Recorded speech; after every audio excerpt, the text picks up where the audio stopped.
31 March 2025 नि 31 मार्चआव प्रमद बर'आ मा जानो थांगासिनो दं बेनि खथा बिनि बुंनाय बिनि अफिसा मैल' थानाय नङा होनदों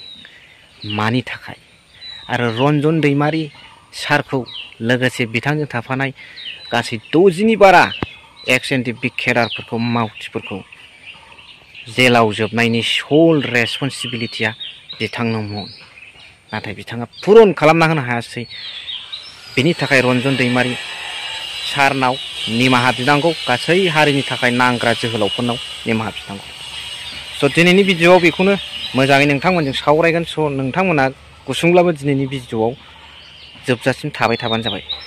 हेल' everyone once again welcome back to the channel दिनैनि गोदान भिडिअआव नोंथां बयखौबो गोसो गोथारै बरायदों लोगोसे आसा खालामो इसोरनि अननायाव नोंथांमोन बयबो मोजां दं स' जोंहा सावरायनांगौ खोथाया जाहैबाय प्रमद बर' सारा 31 मार्च 2025 आव मानि थाखाय बिथांनि खथाया मैल' थानाय नंला बिथांनि बुंनाया बिथांनि अफिसा मानो मैल' थानाय नंला अफिसखौ खालामब्लाबो बिथांनि इन राइटिं लिरनायाव बिथाङा मानो भेलु होजानाय नंला बिनि खोथा आरो बिथांनि माखासे करापसननि प्रुफखौ हाग्रामा महिलारि सारा होनो थांगासिनो दं भिडिअआव नोंथांमोना जोबजासिम थाबानो जाबाय लोगोसे एनडिपिफोरखौ फोथाय खेबस' खालामनायनि बिथाङा मा खामानि मावनांगोन दा बे आरो बेनि 31 मार्चआवहाय बिथांनि थामसा जोबनोसै होनदों दा जोबोबा 1 मासाव रन्जन दैमारि सार आरो जेलाव जोबजानाय गासै एनडिपि बिथांमोननि थाखाय बिथाङा मावनो हागोन ना हाया बे मोनसे प्रश्न आरो बे खम समनि गेजेराव बिटिसिखौ सुइजारलेण्ड बानायनो हानो हाया बिराद गोजौ रायजो राजाफोरनि जेखौ खोथा होदों 1 भट 1 जब होनो हागोन ना हाया बे खोथा आरो बिथाङा 31 मार्च 2025 नि उनावहाय एक्स सीएम जानोसै भारत संबिजितनि मथे मोनफ्रोमबो साफ्रोमबो EM GM chief deputy chief CM deputy सीएमनि आयुआ 5 बोसोरल' आरो बे आयेनखौ रावबो सिफायनो हाया बेनिखायनो बिथाङाबो 31 मार्च 2025 फैनाय लोगो लोगोनो बिथांनि टार्मसाबो 5 इयार्स कमप्लिट जागोन बेनि उनाव बिथाङा एक्स सीएम जागोन अब्ला बिथांना मा मुल्य थाबावनांगौ बे खोथा बेनि उनाव रिसेन्ट जानानै उननि बाथ्रासै बियो बेनिखायनो बेखौ लानानै हाग्रामा महिलारि बिथां सारा जोबोद मोजां मोनसे खोथा बुंदों बे खोथाखौ नोंथांमोना जोबजासिम खोनासंलांबानो जाबाय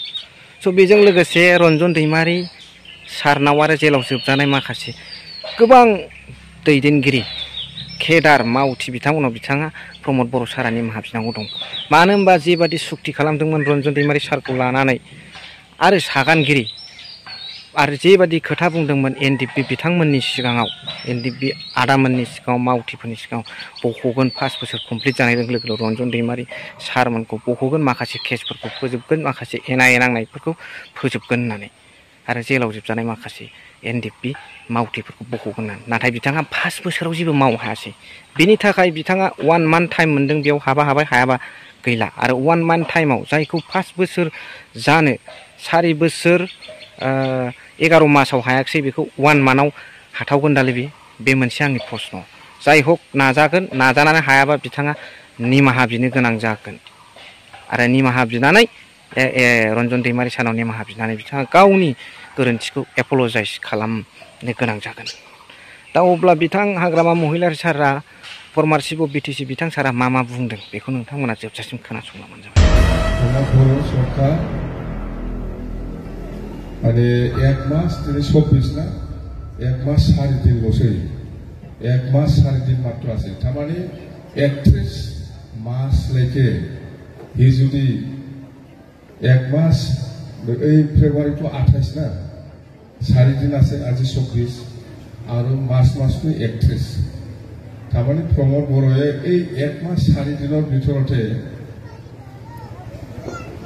হি কৈ আছে বিটিসি তো সুইজারল্যান্ড বনাব 1 মাস 4 দিন আছে বনাইলে গ'ল এই সেন্ট্রাল গ্ৰুপক পইচা দিম বুলি কৈছে 1 মাস 4 দিন বাকি আছে ইয়াৰ ভিতৰত দিব লাগিব হি ইয়াৰ পিছত তাৰ কথাৰ মূল্য নাই তাৰমানে 31 তাৰিখলৈকে ইয়াৰ কাগজ কলমটো ব্যৱহাৰ হ'ব ইয়াৰ কাগজ কলমটো ব্যৱহাৰ হ'ব 31 তাৰিখ পাৰ হোৱাৰ লগে লগে ইয়াৰ এণ্ডিং শেষ আৰু 1 টাকা পইচা ব্যৱহাৰ কৰিব নোৱাৰে বিটিচিৰ পইচা তাৰমানে 31 মাৰ্চ পাৰ নাই লগে লগে বিনি खुगानि मुल्य गैला बियो एक सिपसो जानोसै गैला जोब्बाय थारमाने बिनि उनाव बियो अफिस खालामबाबो खालामनो हायो खिन्थु खागजखौ दैनो मोना बियो जेबो गोदान अर्डार होनो हाया नতুन अर्डार एकटाও কাম কৰিব নোৱাৰে তাৰমানে ইয়াৰ নতুন পইচাটো হাত দিব নোৱাৰে 5 বছৰৰ কাৰণে একজন এমচিএলএ হয় এমএলএ হয় প্ৰাইম মিনিষ্টাৰ হয় চিফ মিনিষ্টাৰ হয় মন্ত্ৰী হয় 5 বছৰৰ পইচাটো এতিয়া শেষ হ'বলৈ গৈ আছে 31 মাৰ্চত 31 তাৰিখৰ পিছত ধাৰ কোঠাৰ একো মূল্য নাথাকিব আজিৰ দিনত কওঁ অহাকালি কৰক বা এতিয়া অলপ মূল্য থাকিব পাৰে 31 তাৰিখে ক'লে চেষ্টা ৰাইব जोब्बाय 31 तारिखनि उनावनो बिनि मावनांगौ थामसा जोब्बाय फैसा बेबहार खालामनो हाया कुनु गोदान अर्डार होनो हाया कुनु लिखित माबा मोनसे अर्डार होनो हाया 31 तारिखनि पिছত 31 तारिख राति 12টা লৈকে এই কাম কৰিব এই সময়তে দুমাহৰ পইচা খাব চৈ কৰি পেলাই যাব 12টা শেষ হোৱাৰ লগে লগে ৰাতি 12টা বজাৰ লগে লগে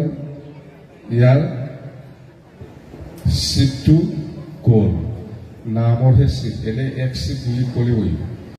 स' खोनानो मोनबाय मा सानो कमेन्ट सेक्सनजों फोरमायहरबानो जाबाय भिडिअखौ एसेखिनियावनो फोजोबबाय थेंक इउ भेरि माच फर वाचिं लाभ